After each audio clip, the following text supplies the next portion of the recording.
पहला सवाल, हजरत मोहम्मद सल्लल्लाहु अलैहि वसल्लम ने कितनी बार हज किया? 5, 4, 3, 2, 1.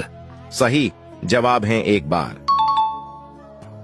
दूसरा सवाल, हजरत मोहम्मद सल्लल्लाहु अलैहि वसल्लम की कब्र मुबारक किस सहाबी ने खोदी थी? 5, 4, 3, 2, 1.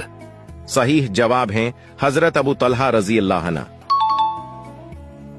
हजरत मोहम्मद सल्लल्लाहु अलैहि वसल्लम ने किस उम्र में तिजारत शुरू की? 5, 4, 3, 2, 1.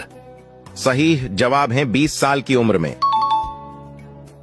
आप सल्लल्लाहु अलैहि वसल्लम की उम्र कितने बरस थी जब आप सल्लल्लाहु अलैहि वसल्लम के दादा की वफात हुए? 5, 4, 3, 2, 1. सही जवाब है 8 साल। हुजूर सल्लल्लाहु अलैहि वसल्लम का नाम पैदाइश के कितने दिन बाद रखा गया था? 5, 4, 3, 2, 1.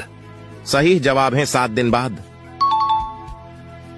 हजरत मोहम्मद सल्लल्लाहु अलैहि वसल्लम की सबसे पसंदीदा ऊंटनी का नाम क्या था?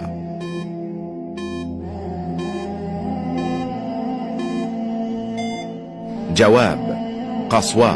दूसरा सवाल, फतह मक्का के मौका पर हुजूर